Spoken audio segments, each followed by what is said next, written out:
plaisir pour nous de vous retrouver quand il est 20h50 chaque lundi sur Espace TV en compagnie de votre émission Week-end Politique. Merci de votre fidélité. C'est parti également pour 52 minutes de balade politique. Nous faisons immersion au sein des QG des partis politiques pour faire vivre le show, l'actualité qui se passe également de ce côté. Mais ce n'est pas tout. Nous donnons la parole à nos personnalités politiques pour commenter l'actualité qui a miné toute la semaine. Si c'est maintenant que vous nous rejoignez sur Espace TV, bienvenue à vous et c'est parti. Nous commençons cette balade politique par le parti l'UPR, le parti de Mba Mamadou, tient désormais son assemblée générale, comme vous le savez, régulièrement. Et nous allons retrouver Mamoudou Bouléré Diallo qui est de ce côté. Bouléré, bonjour. Oui, bonsoir Félix Tamba Milimono. Nous sommes effectivement au siège de l'UPR. L'UPR, c'est le parti dirigé par Baousmane. Nous venons avoir pour chercher l'analyse du président de ce parti, des développements, de l'actualité de ces 7 derniers jours. Vous allez le constater, Baousmane est là pour tenir son assemblée générale. Il nous fait comprendre qu'il était silencieux mais qu'il travaillait et on va le savoir dans cette interview. Nous allons vous proposer des séquences de cette assemblée générale. Félix Tamba Milimono, on vous embarque dans le navire de l'UPR.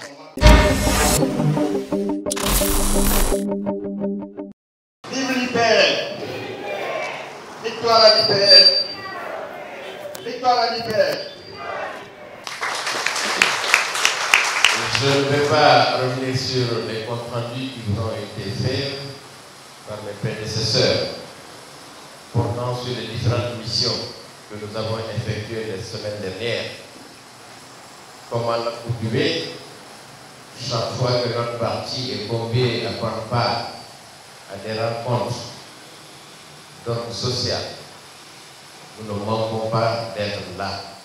Et les comptes rendus qui vous ont été faits aussi bien par Ella Sani et samedi passé par ceux qui étaient là, le Dr Piro, sur ce qui a été fait à Sangaredi, ce qui a été fait à Kouria. Kouria c'est Mamou, c'est suffisamment éloquent pour vous dire que notre parti est toujours en dynamique et toujours en mouvement. Pour encourager cela, le bureau exécutif national a tenu sa réunion hebdomadaire hier vendredi, comme vous le savez.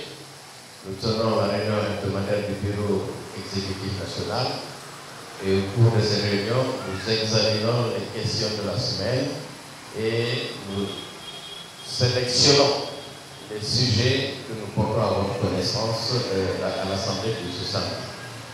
Fondamentalement, la question qui a beaucoup plus retenu notre attention au sein du bureau exécutif national, c'est de faire remarquer que du fait que nous sommes l'objet de plusieurs sollicitations, alors il faudrait que le bureau exécutif national trouve les stratégies nécessaires pour aller vers cela qui nous sollicite. Que nous soyons sollicités en cette période particulièrement difficile, de mon point de vue, de votre point de vue, et vraiment constitue une fierté. Donc il faut honorer les différents engagements que nous allons prendre. C'est ainsi que, dans la semaine à venir, le secrétariat chargé de l'implantation et de l'animation politique, le secrétariat chargé de la communication, vont présenter au bureau exécutif national des réflexions allant dans le sens de la redynamisation et mobilisation. Et la communication également, parce qu'effectivement, la communication en cette période-là est un outil très précieux. Pour preuve, voilà, je vais vous présenter qu'aujourd'hui, Adafour nous a offert un véhicule parce qu'il ne va pas sortir ici, et ce véhicule a été pour l'UPR. C'est une contribution.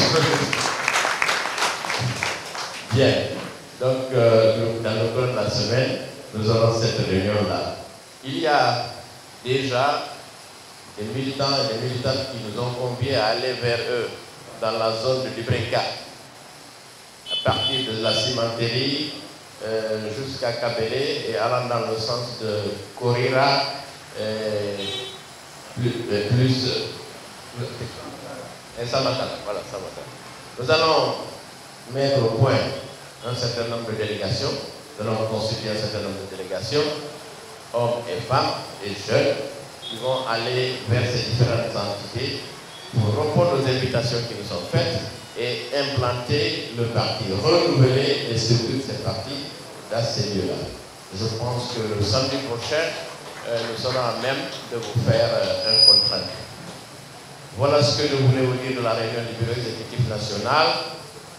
Mais comme vous le savez, la semaine politique dans notre pays a été marquée par un mouvement, une manifestation qui s'est déroulée le 16 dernier, une manifestation à laquelle nous n'avons pas participé pour une raison simple.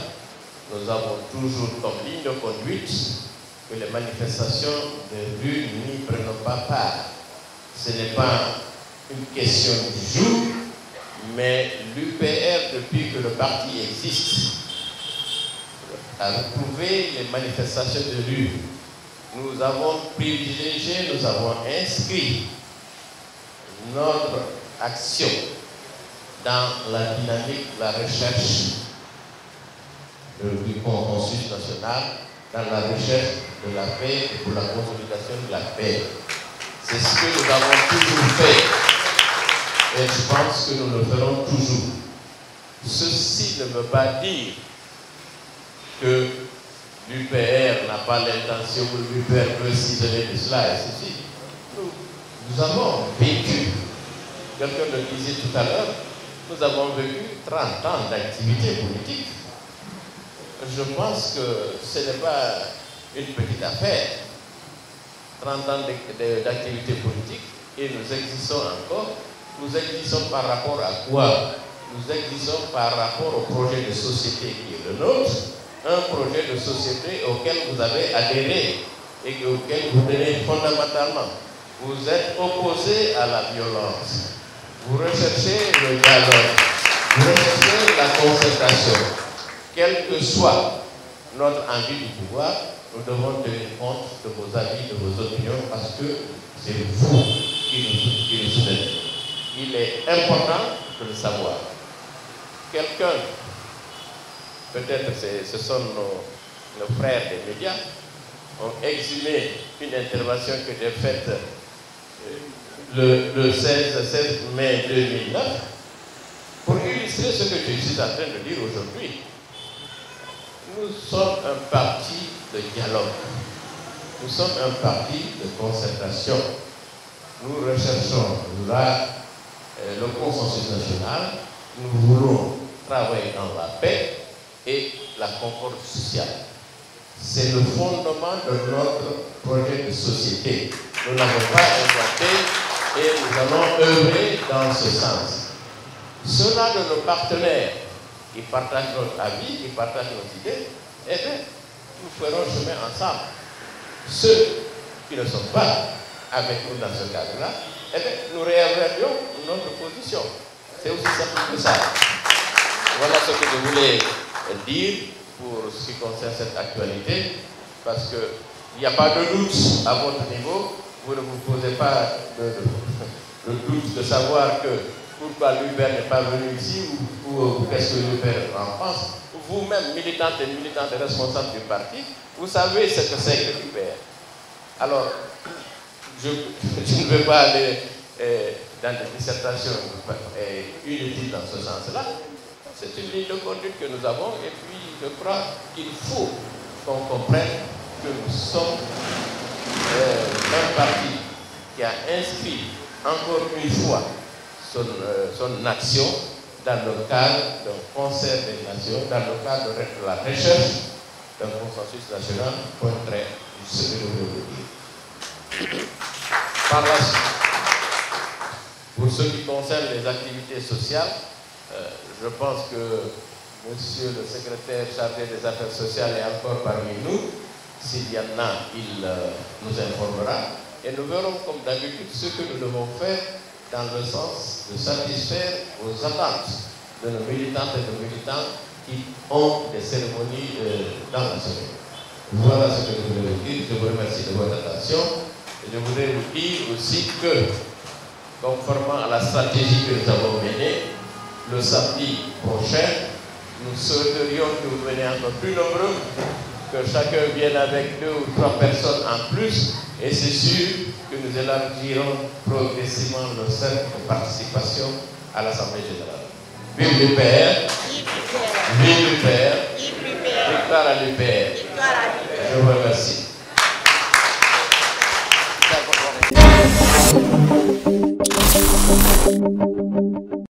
Voilà, nous sommes avec le président Bausman, c'est bon, ils vont éteindre ça tout de suite. Voilà, nous sommes avec le président Bausman à la sortie de cette assemblée générale. Président, bonsoir. Bonsoir. Vous avez analysé l'actualité de ces derniers jours de la semaine, l'actualité politique guinéenne. Vous avez mentionné le cas des manifestations. D'abord, comment vous avez vécu ce 16 février? Mais le plus simplement possible, fidèle à nos habitudes. Nous ne donnons pas de mot d'ordre pour la participation aux manifestations de rue. Ceci est une règle de conduite très chère au parti. Nous préférons privilégier les approches, le dialogue, la concertation pour résoudre les questions d'intérêt national. Mais votre coalition, l'intercoalition dont vous faites partie, avait quand même encouragé? Oui, vous dites que notre coalition à laquelle nous faisons partie a encouragé. Mais je voudrais vous dire que la décision de cette coalition n'a pas été une décision élaborée avec notre participation. Nous n'avons pas été... Ça n'engage pas l'IPR. Nous n'avons pas été consultés. Et chaque fois qu'on n'est pas consulté à l'élaboration d'une décision, nous n'y prenons pas part. Alors, nous gardons notre souveraineté dans ce sens. La suite, nous le savons, il y a eu, on parle de 3 morts et de plusieurs blessés, des arrestations. C'est regrettable et ce sont les raisons pour lesquelles nous n'allons jamais aux manifestations de rue. Et ensuite, le ministre de l'administration du territoire et de la décentralisation annonce la suspension, voire même le retrait des agréments des partis qui ont participé ou qui ont encouragé la manifestation appelée par le FNDC. Comment vous accueillez ou vous analysez cette décision du ministre Mori Kondé? Celui auquel vous posez la question fait partie de ceux-là qui se sont battus pour la création des partis politiques depuis 1992. Si aujourd'hui on parle de suspension ou de retrait d'agrément, je pense qu'il ne faudrait pas aller aussi loin. Il faut conforter la démocratie dans ce pays-là. Il faut conforter la quiétude sociale. Donc on n'en a pas besoin? Je ne pense pas. Il y a d'autres moyens de persuasion. Okay, dans votre communication, on a compris que vous avez un peu visité l'intérieur du pays. Partagez-nous votre expérience, parce que ça faisait un peu, peut-être longtemps que vous n'avez pas touché les zones minières. Vous étiez à Sangaredi, nous l'avons compris. Je sais pourquoi me poser la question, la zone minière de Sangaredi. Mais je vais vous dire que c'est une zone d'implantation de notre parti de longue date. Notre parti a pénétré, si vous voulez, l'arène politique dans ce sens-là, dans le Sangaredi, dans le Télimélé et tout ce que vous avez dans les environs. Et comment se porte le parti en ce moment-là? Ce que j'ai retenu, c'est qu'il faudrait qu'on retourne dans la zone. Ce n'est pas à Sangaredi seulement, mais il faut qu'on retourne dans ces zones parce que nous avons compris que les gens, nos militants et nos sympathisants demeurent encore là. Et ils ont envie de nous voir et ils voudraient qu'on développe beaucoup plus d'activités politiques dans les différentes zones. Nous allons reconstituer nos structures et nous allons leur donner des missions précises. Qu'est-ce que les visages vous disent par rapport à ces citoyens, les riverains de ces nombreuses sociétés minières? En ce qui nous concerne, j'ai vu beaucoup de satisfaction. Okay. J'ai vu aussi beaucoup d'attrait sur les différents visages que nous avons vus. La tournure que prend cette transition, comment vous l'appréciez? Inquiétante ou à rectifier seulement? Nous ne sommes pas à notre première transition dans ce pays. C'est ce qui fait mal. Je pense que nous allons tirer des expériences du passé, regarder dans le rétroviseur pour que ce qui va advenir soit le plus réfléchi avec les intelligences dont nous disposons. Merci beaucoup, Président Bausman. Merci. Voilà, c'était là le président de l'IPR qui nous faisait honneur d'analyser l'actualité avec nous dans Week-end politique sur Espace TV. Nous allons poursuivre cette émission avec vous sur le terrain. Félix Tamba Milimono. Merci donc à Mamoudou Bouléré Diallo qui était du côté de l'UPR. Nous poursuivons cette émission. Cette fois-ci, nous allons braquer nos caméras du côté de l'UFDG. Toujours, c'est Bouléré que nous allons retrouver de ce côté. Il nous dira donc la température qui prévaut à la minière au quartier général de l'UFDG. Bouléré, rebonjour. Oui, bonsoir Félix Tamba Milimono. Nous sommes effectivement au siège de l'UFDG. Vous le constatez, il n'y a pas d'ambiance derrière moi. Il n'y a pas pratiquement eu d'assemblée générale ici. La cause, c'est la manifestation du 16 février dernier qui s'est soldée par des pertes en vies humaines et puis des blessés, des arrestations. L'UFDG compatit à la douleur des familles éplorées et c'est pourquoi le parti a décidé tout simplement d'ajourner l'Assemblée générale. C'est une déclaration qui a été lue ici par Kalemoudou Yansane pour expliquer aux militants qui sont là que ce n'était pas l'heure de la fête, ce n'est pas l'heure de réjouissance, c'est justement de se recueillir et de prier pour le repos des deux victimes, Ibrahima Diallo, 16 ans, et Abdul Karim Ba, 19 ans, décédés en marge de cette manifestation appelée par le FNDC dissoute, vous le savez. Il y a eu encore des arrestations. Nous sommes venus savoir pourquoi il n'y a pas eu d'Assemblée nationale. C'est l'information qu'on nous a donnée ici, Félix Tamba Milimono.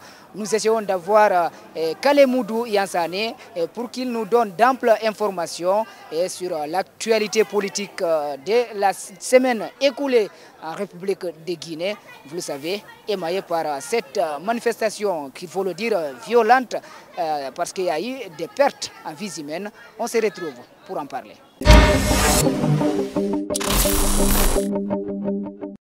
Oui, nous avons remercié les militants qui ont bien voulu répondre à l'Assemblée générale d'aujourd'hui. Mais nous avons décidé de reporter la réunion à cause du deuil qui frappe certaines familles à Conakry aujourd'hui. Nous ne pouvons pas faire à l'UFDG de la fête, de l'animation, pendant que certaines familles sont en deuil, pendant que le pays est en deuil. Sur le plan humanitaire, nous sommes obligés de reporter la manifestation d'aujourd'hui. C'est tout.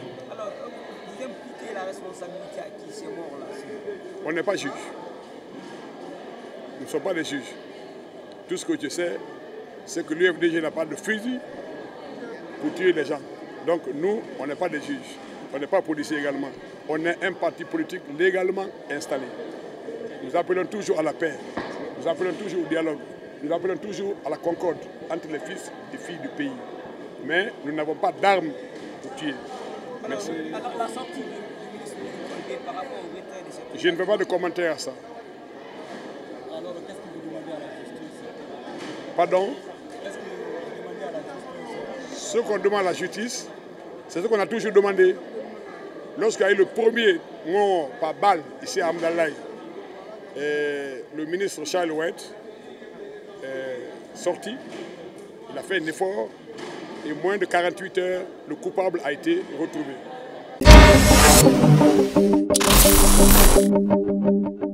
Nous sommes avec l'honorable Kalemoudou Yansane, l'un des vice-présidents du parti qui était là ce matin et qui n'a pas tenu à ce qu'on ait l'ambiance ici parce que tout simplement le parti estime que ce n'est pas le moment. Deux Guinéens sont décédés, le parti est en deuil. Expliquez-nous, l'honorable, pourquoi l'Assemblée a été reportée ou ajournée. Merci bien. Comme vous l'avez suivi aussi, nous avons écouté par voie de presse que le pays a perdu 2 de ses fils. Ce matin même, j'ai appris qu'une 3e personne aussi est décédée. J'ai appris également que ces personnes sont mortes par balle. Donc, nous ne pouvons pas faire la fête à l'UFDG lorsque des familles à côté sont en deuil, lorsque le pays est en deuil. C'était la raison pour laquelle nous avons demandé à reporter la réunion du samedi au samedi prochain. C'était tout. D'accord, donc ça n'a rien à voir, vous nous assurez, ça n'a rien à voir avec les menaces brandies par le ministère de l'administration du territoire et de la décentralisation, allant jusqu'à demander la suspension ou le retrait des agréments des partis qui ont soutenu la manifestation du FNDC? Je pense que ça n'a rien à voir avec le communiqué du ministre Moïse Condé. Les menaces qui sont brandies ne concernent pas, à mon avis, l'UFDG, parce que nous ne sommes pas pénalement responsables de ce qui s'est passé. La presse sait très bien que nous n'avons pas de couteau, on n'a pas de fusil, on n'est qu'un parti politique. TV5 est là, le jeune est à côté. Il a été témoin de ce qui s'est passé sur le terrain. C'est lui qui a dit qu'il y avait Bata sur le terrain. Mais donc, le communiqué du ministre, j'estime que ça ne le concerne pas.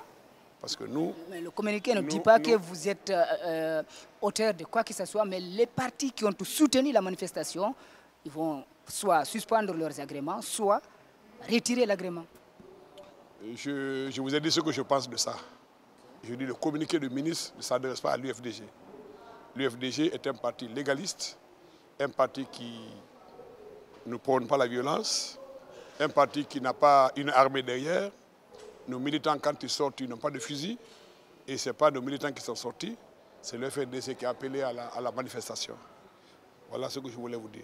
Est-ce que le parti est rentré en contact avec les familles éplorées pour présenter ses condoléances? Est-ce qu'il y a quelque chose qui est prévu dans ce sens? Au niveau de l'UFDG, nous avons un service qui est dédié aux affaires sociales. Dès qu'il y a un décès, et ça c'est quotidien chez nous, quand il y a un décès, le parti compatit toujours à la douleur des familles éplorées. Donc s'il y a un décès, on fait toujours une délégation, on vient saluer. Ceux qui sont morts ne feront pas l'exception. Nous ferons une délégation, on ira voir toutes les familles.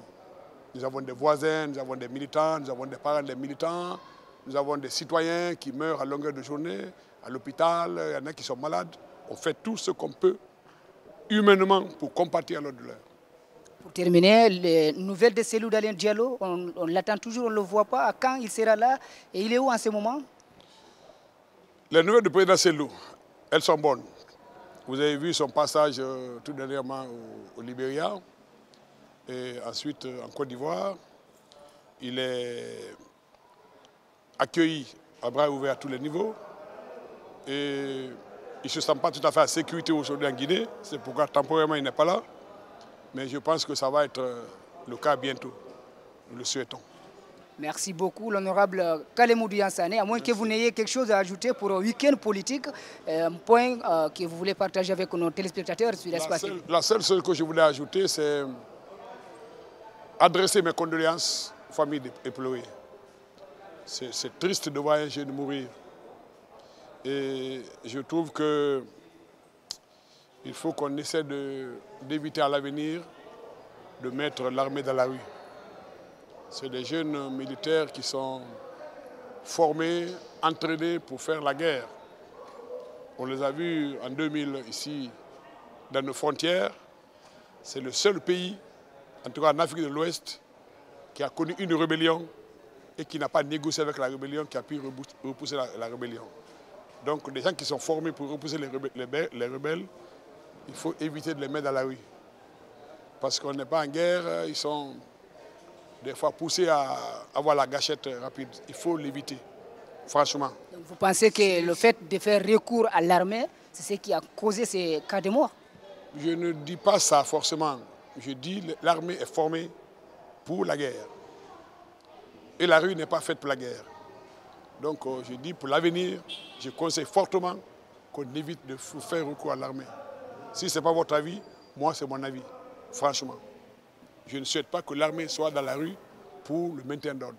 Sauf si ça prend une envergure d'insurrection, on peut faire appel à l'armée. Je crois qu'on était loin de ce niveau-là. Voilà. Un appel au FNDC aussi qui a appelé à manifester, vous l'avez aussi? Appel au FNDC, pourquoi? Peut-être, est-ce que la stratégie peut, est-ce qu'elle est bénéfique? Est-ce que ça donne toujours les résultats escomptés? Est-ce qu'elles sont atteints?